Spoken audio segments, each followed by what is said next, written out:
Dear students, अस्सलाम वालेकुम। कैसे हैं आप? ठीक ठाक हैं?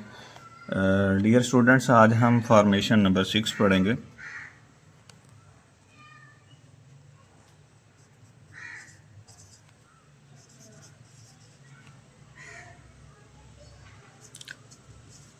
फॉर्मेशन नंबर 6 और फॉर्मेशन नंबर 6 क्या है कि इसमें हम हैज़ टू और हैव टू का इस्तेमाल पढ़ेंगे। और ये हैज़ टू और हैव टू कहाँ पे इस्तेमाल होगा, कहाँ पे हम इसको यूटिलाइज़ कर सकते हैं, और ये जो फॉर्मेशन है, कंस्ट्रक्शन है, ये कहाँ पे हम इसको इस्तेमाल कर सकते हैं। ये जो कंस्ट्रक्शन है, कोई ऐसा काम, कोई ऐसा एक्शन या कोई ऐसा काम करना है, किसी चीज़ का करना है, तो कोई ऐसा काम जो मजबूरी के तहत करना है या ज़रूरत के तहत हमने ये काम करना है, तो उसके लिए ये फॉर्मेशन नंबर 6 जो है वो हम यूटिलाइज़ करेंगे। और इसके अंदर जो पैटर्न यूज़ किया जाता है वो हम यूज़ करेंगे। तो डियर स्टूडेंट्स, आइए चलते हैं हम अब फॉर्मेशन नंबर 6 पढ़ते हैं। यूज़ ऑफ या यूजेज ऑफ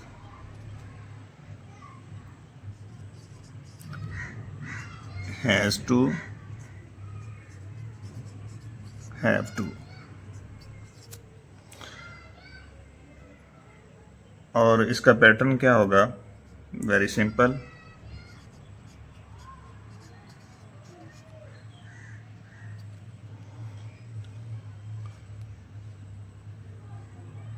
जनरल पैटर्न के मुताबिक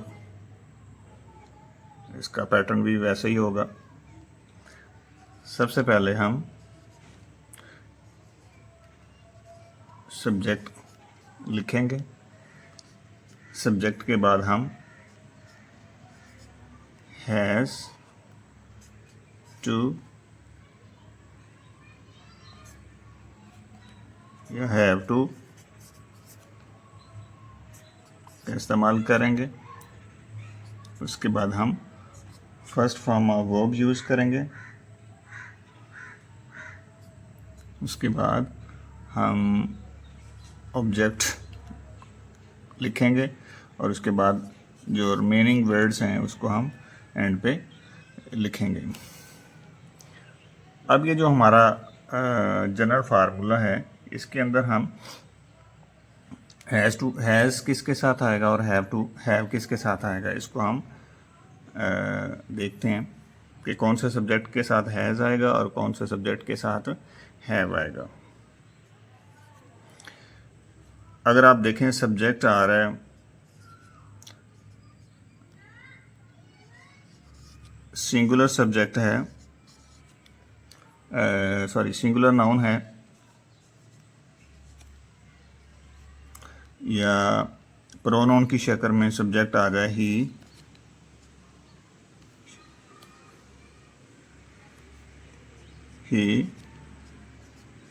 शी और इट आ जाए, तो उसके साथ हम हैज़ का इस्तेमाल करेंगे। उसके साथ हम टू, और टू के बाद हम first form of verb use करेंगे। उसके बाद ऑब्जेक्ट लगाएंगे और उसके बाद हम हेल्पिंग वर्ब यूज़ करेंगे।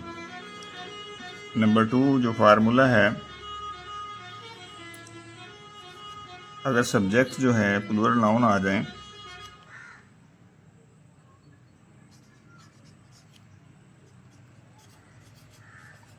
प्लूरल नाउन्स, या फिर आई, वी, दे एंड यू, तो इसके साथ हेल्पिंग वर्ब यानी हैव आएगा। उसके बाद हम टू यूज़ करेंगे। टू के बाद हमेशा फर्स्ट फॉर्म, और उसके बाद ऑब्जेक्ट का इस्तेमाल करेंगे और एंड पे हम रिमेनिंग वर्ड्स यूज़ करेंगे। तो डियर स्टूडेंट्स, ये जनरल फार्मूला है और जनरल फार्मूले से हम दो फार्मूले ड्राइव किए हैं। अब इसकी जो फॉर्मेशन है, point to be noted, this construction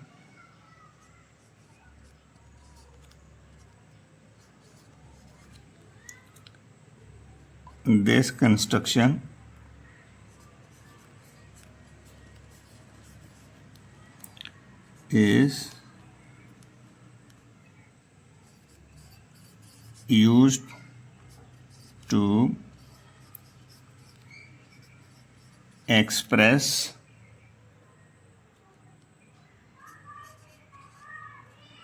the doing of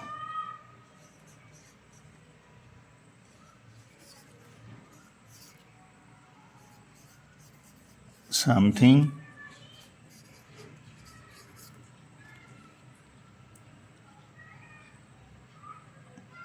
or some action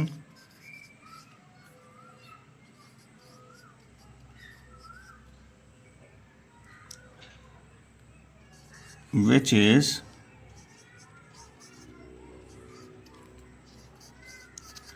done under compulsion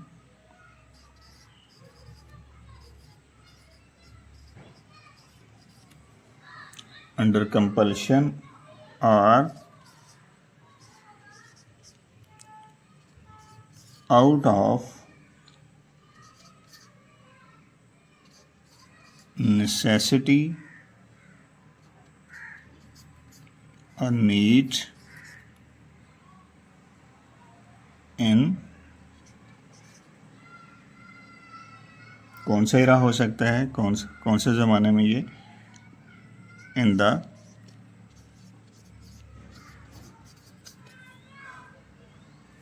present इरा।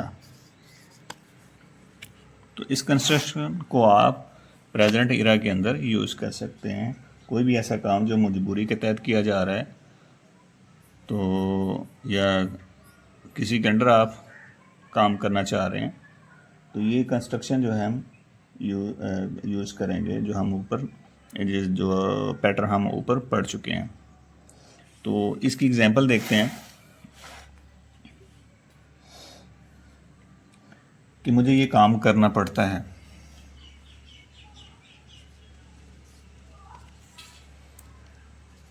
मुझे ये काम रोज़ाना करना पड़ता है। I have to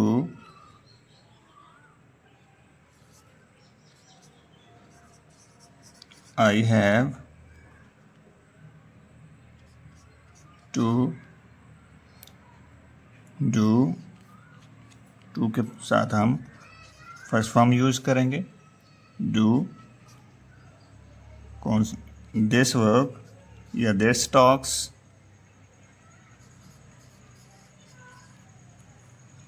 कब किया जाता है, डेली। तो ये कंस्ट्रक्शन है, इसकी मज़ीद से प्रैक्टिस देखते हैं कि हमें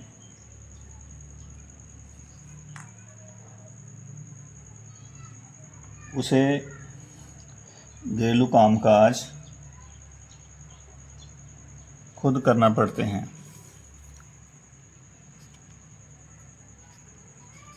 उसे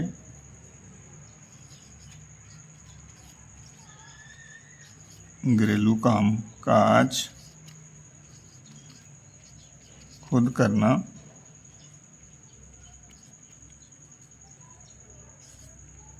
पड़ते हैं। He has to do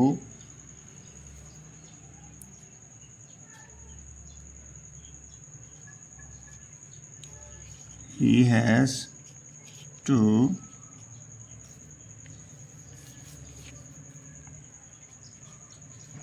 ही के साथ हैज़ यूज़ करेंगे, टू डू,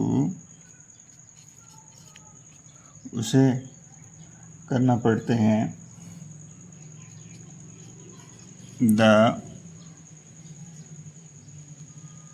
डोमेस्टिक जॉब्स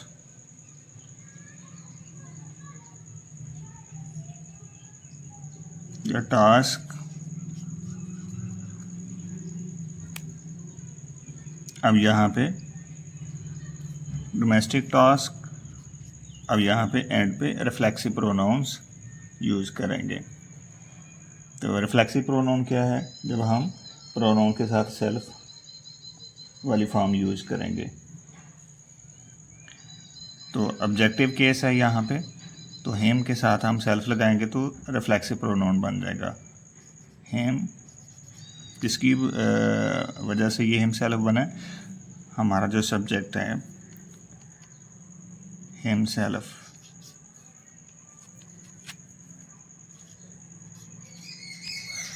तो डियर स्टूडेंट्स, मज़ीद इसकी प्रैक्टिस करते हैं।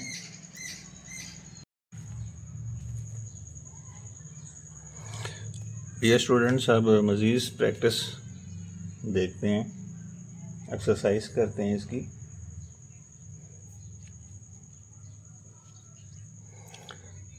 तो एक्सरसाइज में जो फर्स्ट सेंटेंस है, मुझे नाश्ता खुद करना पड़ता है,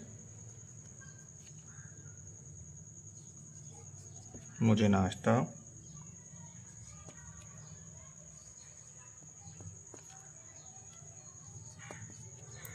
खुद तैयार करना पड़ता है। तो सबसे पहले हम देखते हैं कि इसमें सब्जेक्ट कौन सा यूज़ हुआ है। तो मुझे नाश्ता खुद तैयार करना पड़ता है, तो सबसे पहले हम इसकी ट्रांसलेशन करेंगे। सब्जेक्ट कौन सा यहाँ पे यूज़ हुआ है? मुझे की इंग्लिश आई होगी, आई हैव टू प्रिपेयर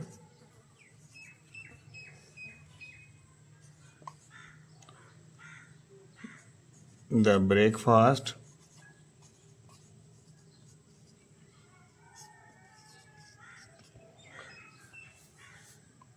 और यहाँ पे एंड पे हम रिफ्लेक्सिव प्रोनाउन का यूज़ करेंगे माई सेल्फ। तो नेक्स्ट सेंटेंस देखते हैं। हमें अपने मालिक का हुक्म मानना पड़ता है, हमें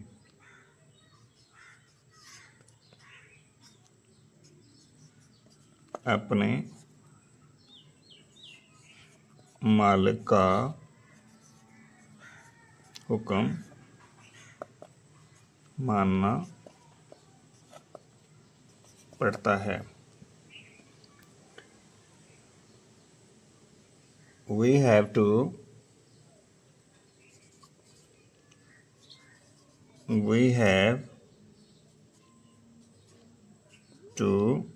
हुक्म मानने की इंग्लिश क्या है? ओबे द ऑर्डर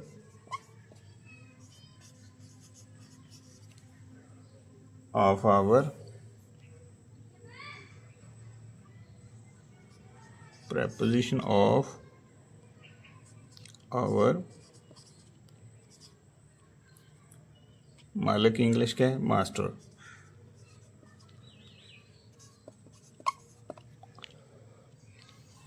तो नेक्स्ट सेंटेंस देखते हैं। उसे हर रोज़ लाहौर जाना पड़ता है, उसे हर रोज़ लाहौर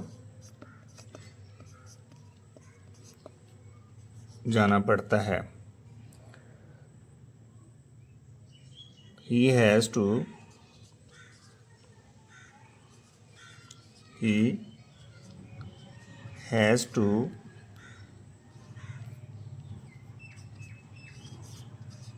go to Lahore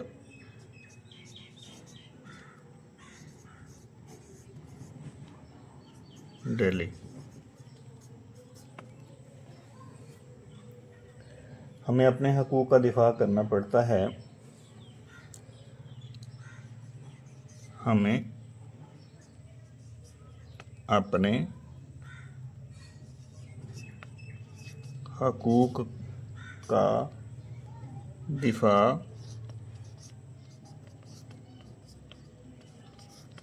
पड़ता है। We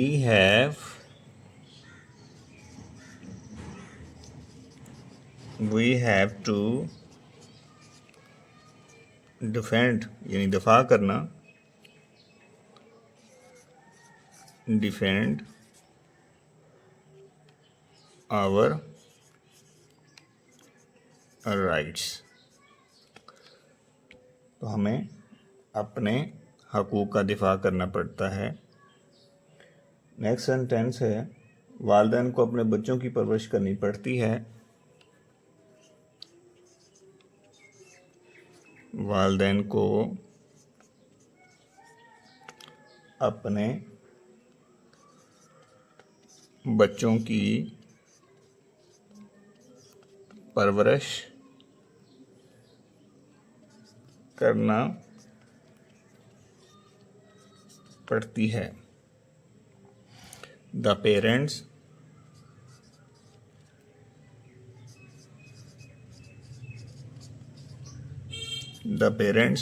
यहाँ पे प्लूरल नाउन है, एज ए सब्जेक्ट के तौर पर इस्तेमाल हुए।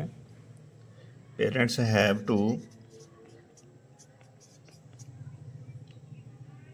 द पेरेंट्स हैव टू, यहाँ पे फ्रेजल वर्ब यूज करेंगे, टू ब्रिंग, इसके साथ हम प्रेपोजिशन यूज करेंगे, bring up there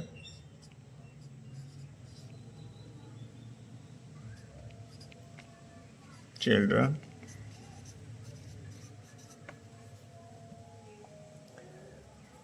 next sentence देखते हैं, हमें अपने सरकारी फ़राइज़ सरअंजाम देना पड़ते हैं।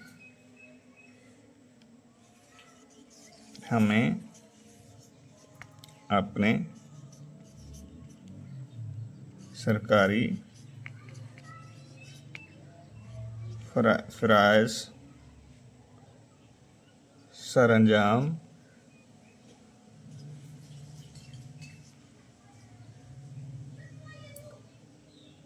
देना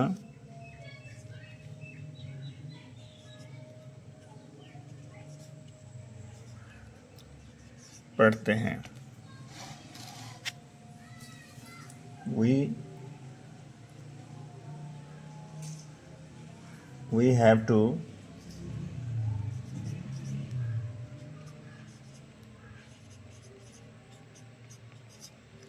We have to perform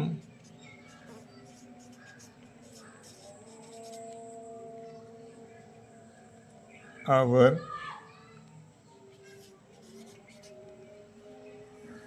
official rights कह सकते हैं, ड्यूटीज़ कह सकते हैं। तो हमें अपने सरकारी फ़राइज़ सरअंजाम देना पड़ते हैं। We have to perform, we have to do भी कह सकते हैं, डू भी लिख सकते हैं। तो यहाँ पे जो सूटेबल वर्ब यूज़ होगा वो परफॉर्म ही होगा। We have to perform our official duties. तो डियर स्टूडेंट्स, मज़ीद आगे सेंटेंसेस की प्रैक्टिस करते हैं।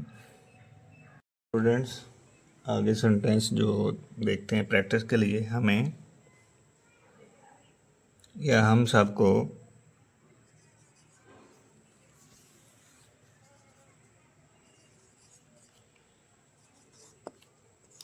सबको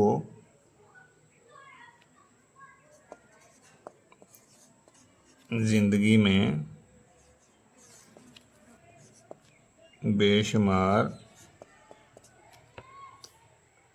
मसाइब का सामना करना पड़ता है। We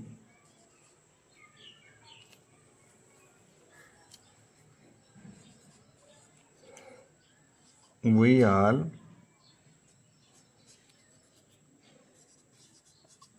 have to face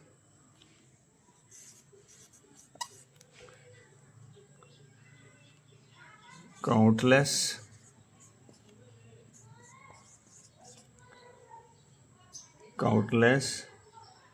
या numerous hurdles,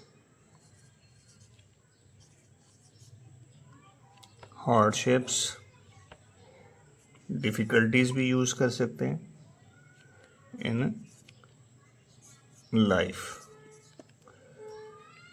तो हम सबको ज़िंदगी में बेशुमार मसाइब का सामना करना पड़ता है। We all have to face countless hardships in life। Next sentence देखते हैं। हर मुल्क की फ़ौज को अपने मुल्क की सरहदों का दिफा करना पड़ता है। हर मुल्क की फ़ौज को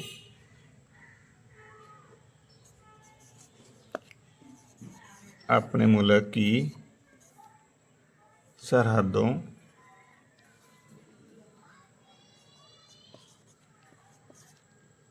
का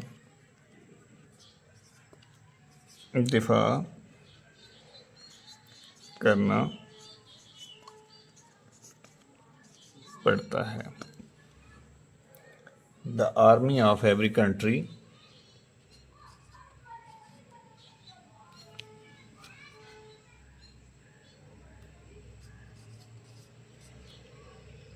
the army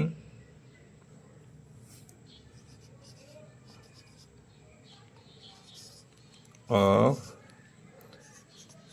every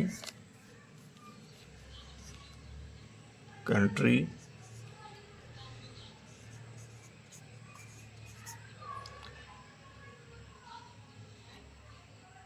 एवरी के साथ हम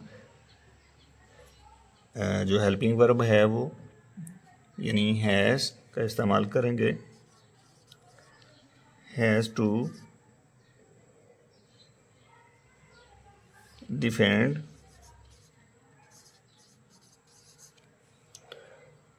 द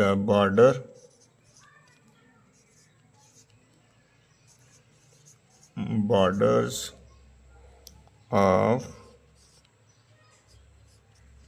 its